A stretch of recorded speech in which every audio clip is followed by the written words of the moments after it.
নমস্কার বন্ধুরা, সুজনিস কিচেনের আরেকটা নতুন পর্ব তোমাদের সকলকে জানাই অনেক স্বাগত। সামনে তো বড়দিন, আর বড়দিনটা বাড়িতে অনেকে কেক বানিয়ে থাকি। তো আজকে বানিয়ে দেখাবো এগলেস টুটি ফ্রুটি কেক। আর কেকটা বানানোর জন্য আমি কোনো ডিম, বাটার, ওভেন কোনো কিছু ব্যবহার করছি না। তাও দেখতে পাচ্ছ কেকটা কতটা সুন্দর জালিদার হয়েছে আর একদমই নরম তুলতুলে হয়েছে। মুখে দেওয়ার সাথে সাথে কিন্তু মিলিয়ে যাবে। ভীষণই টেস্টি হয় কেকটা, আর বাড়িতে থাকা উপকরণ দিয়ে খুব সহজে বানিয়ে নিতে পারবে।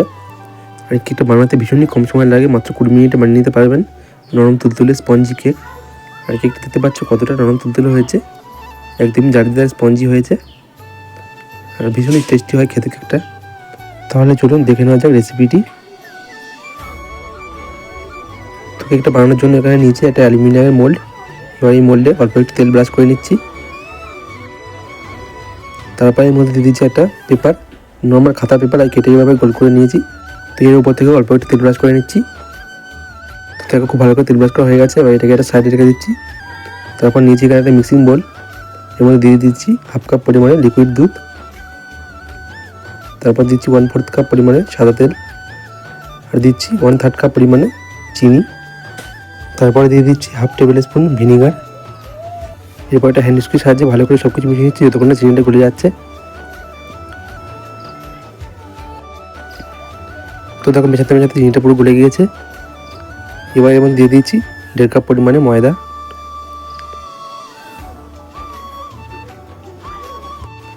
তারপর দিয়ে দিচ্ছি হাফ টিস্পুন বেকিং পাউডার, আর দিচ্ছি 1/4 টিস্পুন বেকিং সোডা, আর দিয়ে দিচ্ছি সামান্য লবণ। তো এখানে দেখো জায়ফল নিয়েছি, ওই গ্রেটারের সাহায্যে জায়ফলটা অল্প একটু গ্রেট করে দিচ্ছি। এতে খুব সুন্দর একটা ফ্লেভার হবে। তো খুব বেশি দেওয়ার দরকার নেই, খুব সামান্য দিলে হবে। তারপর ভালো করে একটু মিক্স করে নিচ্ছি সব কিছু। তো এটা মেশাতে মেশাতে যখন দেখবেন একটু ঘন হয়ে গেছে, তখন এখানে অল্প একটু লিকুইড দুধ ইউজ করতে পারেন। তো এখানে দিয়ে দিচ্ছি অল্প একটু লিকুইড দুধ, আবার ভালো করে মিশিয়ে নিচ্ছি। তবে অল্প অল্প করে দুধ দিয়ে একটা থিক ব্যাটার বানিয়ে নিচ্ছি।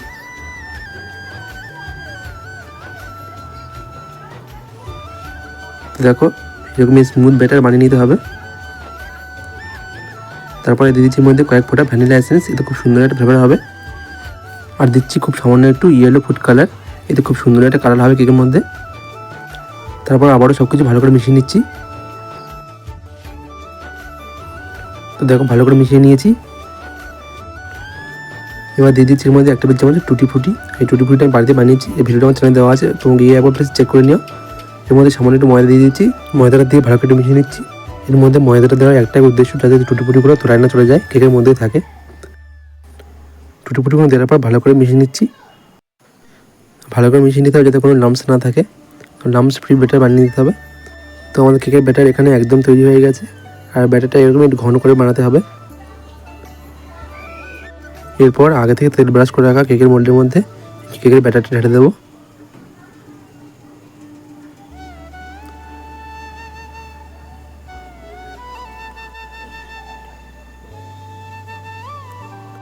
তো দেখো সম্পূর্ণ ব্যাটারটা আমি ঢেলে দিয়েছি। এবার হালকা করে একটু ট্যাপ করে নিচ্ছি, তার ভেতরে এয়ার বাবলসগুলো বাইরে বের হয়ে আসে।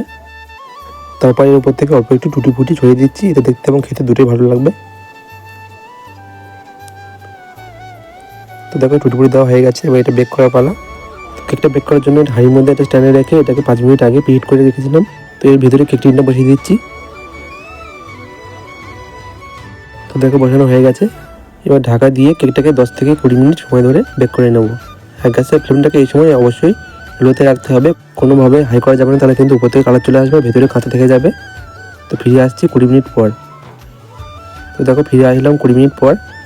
আর দেখো কেকটা কতটা সুন্দর ফুলে উঠেছে, দেখতেই পাচ্ছ কতটা সুন্দর ফুলেছে, একদম ডবল হয়ে গেছে ফুলে।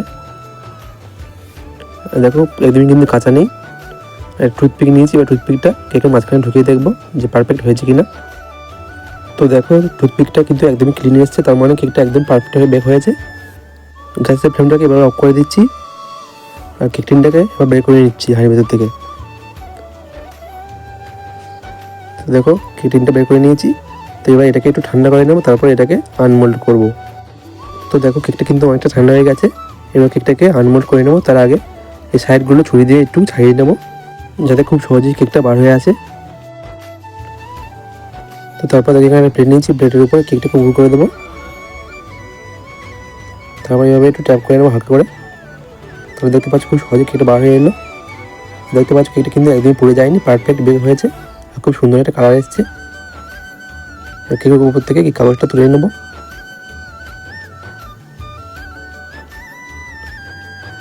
দেখো কতটা সুন্দর কালার এসছে আর একদমই কিন্তু পুড়ে যায়নি, পারফেক্ট বেক হয়েছে। দেখো কেকটা কতটা সুন্দর নরম তুলতুলে হয়েছে। তো এবার কেকটা খেয়েটাও দেখাচ্ছি ভেতরটা কেমন হয়েছে। তো দেখো কতটা নরম তুলতুল হয়েছে কেকটা। দেখো ভেতরটা কতটা সুন্দর জালিদার হয়েছে আর একদমই নরম তুলতুলে স্পঞ্জি হয়েছে কেকটা। মুখে দেওয়ার সাথে সাথে কিন্তু মিলে যাবে, ভীষণই টেস্টি হয় কেকটা। বাচ্চা থেকে বড় সবাই খুবই পছন্দ করবে এই কেকটা। আর দেখো ভেঙে দেখাচ্ছি, দেখো কতটা সুন্দর হয়েছে, ভীষণই স্পঞ্জি হয়েছে, একদম নরম তুলতুলে। তো অবশ্যই একবার বাড়িতে বানিয়ে দেখবেন এভাবে, আশা করছি ভালো লাগবে। আজকের এই কেকের রেসিপিটি কেমন লাগলো তোমাদের অবশ্যই কমেন্টে জানাতে ভুলো না। ভালো লাগলে প্লিজ চ্যানেলটি সাবস্ক্রাইব করে পাশে থেকো। তো খুব শীঘ্রই আরও সুন্দর সুন্দর কেকের রেসিপি নিয়ে আসবো। তো আজকের মতো ভিডিওটা এখানে শেষ করেছি, আবার দেখা হবে নতুন কোনো রেসিপির সাথে। সবাই খুব ভালো থাকবেন, সুস্থ থাকবেন আর এতক্ষণ আমার সাথে থাকার জন্য সকলকে জানাই অসংখ্য অসংখ্য ধন্যবাদ।